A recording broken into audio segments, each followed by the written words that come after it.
यत्र नचक्राजर्षन्तनो नाम्मा पुत्रासो यर्वितरो भवन्ति मानो मध्यानीरिकस्वायुगन्तो आदित्यो।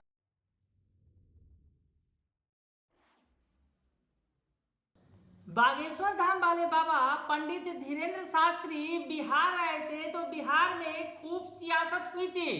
फिलहाल वो बिहार तो नहीं आए हैं, लेकिन बिहार में फिर एक बार बाबा बागेश्वर पर सियासत शुरू हो गई है। नमस्कार, कशिश न्यूज में आपका स्वागत है। मैं हूं अनुराग। बाबा बागेश्वर धाम पंडित धीरेन्द्र शास्त्री बिहार तो नहीं आए हैं, लेकिन बिहार की सियासत को हजारों किलोमीटर दूर से उन्होंने एक बार फिर गरमा दिया है। जी हाँ, पहले वो तस्वीरें दिखाते हैं जिसकी वजह से बिहार की सियासत गर्म है। दरअसल ये तस्वीर आपने देखी, जो वीडियोस देखे समझ गए होंगे, ये मध्य प्रदेश के पूर्व मुख्यमंत्री कमलनाथ हैं, कांग्रेस के दिग्गज नेता हैं, आरती उतार रहे हैं बाबा बागेश्वर की। दरअसल बड़ा कार्यक्रम आयोजित किया गया है उनके छिंदवाड़ा इलाके में और उनके बेटे ही आयोजक हैं। कमलनाथ आरती उतार रहे हैं और यहाँ भड़क गई आरजेडी। कांग्रेस के नेता हैं, कांग्रेस की सहयोगी है आरजेडी ने यहाँ पूरी तरह से बहिष्कार कर रखा था बाबा बागेश्वर धाम का, और वहां पर कांग्रेस के नेता आरती उतार रहे हैं। तो ऐसे में आरजेडी पूरा भड़की हुई है।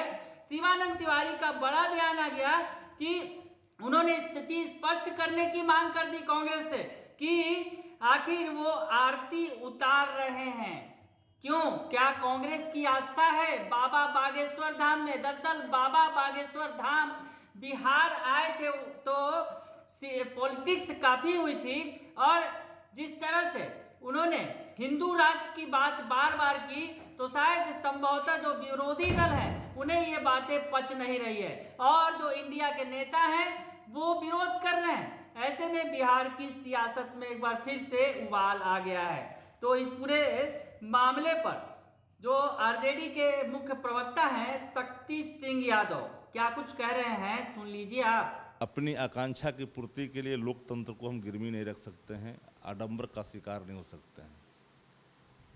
धीरेन्द्र शास्त्री जैसे लोग को तो बीच चौराहे पर काले चूना लगा करके सीधे पुतली पहना करके बाहर करनी चाहिए। जिस तरह से महिलाओं के संदर्भ में वक्तव्य आए हैं, सिंदूर और मंगलसूत्र को जोड़ करके जो प्लॉट और खाली प्लॉट की बात कही गई है, और ऐसे लोग अगर कहीं कोई व्यक्ति पूजता हो, मैं इसको पार्टी से जोड़ करके नहीं देखता, कोई व्यक्ति अगर पूजता हो तो दुखद है। ये अंधविश्वास की प्रकाष्ठा है। लोकतंत्र अंधविश्वास से नहीं चलता, लोकतंत्र चलता है आस्था से, लोकलाज से।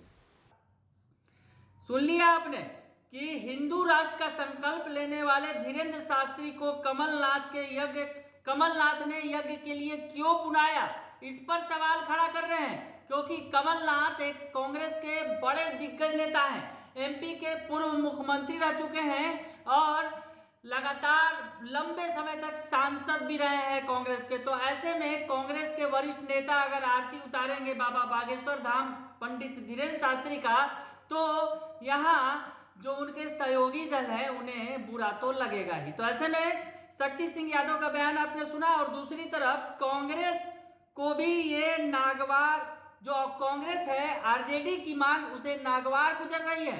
कांग्रेस के प्रवक्ता असितनाथ तिवारी ने कहा है कि ऐसे बयान देने वालों को आरएसएस विचारधारा का समर्थक उन्होंने बता दिया है। तो असितनाथ तिवारी इस पूरे मसले पर क्या कह रहे हैं, सुन लीजिए आप। देखिए, कमलनाथ जी के बेटे ने आचार्य धीरेन्द्र शास्त्री का एक कार्यक्रम आयोजित करवाया, उसके बाद इनकी टिप्पणी आई है। धीरेन्द्र शास्त्री कोई आतंकवादी है क्या? नहीं ना, एक कथावाचक हैं, धार्मिक कथाएं कहते हैं, उसकी प्रोफेशनल फीस लेते हैं। आप भी उनकी फीस दे दीजिए आके, आपके लिए भी कथा कह के चले जाएंगे। ये तो पेशेवर लोग हैं। और कथा का हवा लेना धार्मिक कोई अपराध तो है नहीं कि इतना शिवानंद तिवारी जी इस पर बिगड़े हुए हैं। मुझे लग रहा है कि गठबंधन में शामिल दलों में कुछ लोग ज़रूर ऐसे हैं, अलग अलग दलों में, जो भीतर ही भीतर आरएसएस से सहमत हैं और चुनाव से ठीक पहले अपने बयानों से भाजपा को मदद पहुंचाने की कोशिश करते हैं।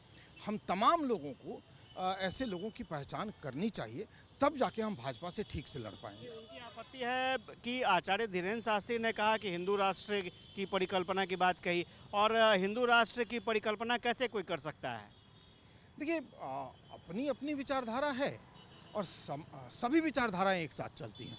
धर्मनिरपेक्षता की विचारधारा भी चलती है, साम्यवाद भी चलता है, दक्षिणपंथ भी चलता है। वो किस विचारधारा से सहमत हैं ये वो तय करेंगे। किसी विचारधारा से सहमत होना अपराध नहीं है। हम उस विचारधारा को खारिज करते हैं, उस विचारधारा को खारिज कीजिए, लेकिन आचार्य धीरेन्द्र शास्त्री का कार्यक्रम आयोजित करवा देना कौन सा अपराध है भाई? वो तो कथावाचक है, कथा कहलाना हर आदमी चाहता है। सुन लिया आपने कि वो आरएसएस विचारधारा से प्रभावित नेता बता रहे हैं आरजेडी के नेता को। दरअसल जिस तरह से शिवानंद तिवारी के बयान पर काफी किचकिच मचा हुआ है, वैसे में जिस तरह से आरजेडी सफाई दे रही है और कांग्रेस ने तो उन्हें आरएसएस विचारधारा का समर्थक बता दिया है, तो दूसरी तरफ आपको बताएं कि जिस तरह से जेडीयू का जो नजरिया सामने आया है, दरअसल जेडीयू ने कहा है ये व्यक्तिगत आस्था का मामला इसे बता दिया है। तो जेडीयू की जो लेसी सिंह है, मंत्री हैं बिहार सरकार की, वो क्या कर रही है इस पूरे मामले में, ये भी सुन लीजिए। देखिए, हम तो देखे नहीं हैं क्या बोले हैं नहीं बोले हैं। बिना देखे, बिना जाने, बिना समझे किसी भी बात पर प्रतिक्रिया देना उचित नहीं होगा। हम तो देखबे नहीं किए हैं क्या बोले। नहीं, ये तो अपना आस्था का बात है। जिसको जो मन करता है लोग करते हैं, स्वतंत्र हैं। आप क्या करेंगे, हम क्या करेंगे, ये तो इंडिविजुअल मामला है। आहत होती है कोई, इंडिया की भावना आहत हो रही है क्या? ये कोई इससे ना कोई राजनीतिक का मामला है ना कोई मामला है। ये व्यक्तिगत मामला है लोग का, अपना क्या करते हैं नहीं करते हैं, इसमें स्वतंत्र हैं सब लोग। तो जेडीयू ने लगभग इस पूरे मामले से पल्ला झाड़ लिया, व्यक्तिगत आस्था की बात बता दी, लेकिन सियासत तो खूब होने लगी है बिहार के अंदर। दरअसल इंडिया के दलों में, दरअसल जो इंडिया नया गठबंधन है, उसके ही ये जो तमाम दल हैं आपस में ही किचकिच हो गई है। दरअसल कांग्रेस ने जिस तरह से नसीहत दे डाली आरजेडी नेता को, आरएसएस के विचारधारा से प्रभावित बता दिया, वही जेडीयू ने पल्ला झाड़ लिया और अब आरजेडी सफाई देती चल रही है। बने रहिए कशिश न्यूज के साथ, तमाम खबरों से आपको अपडेट रखेंगे। फिलहाल के लिए इतना ही, धन्यवाद।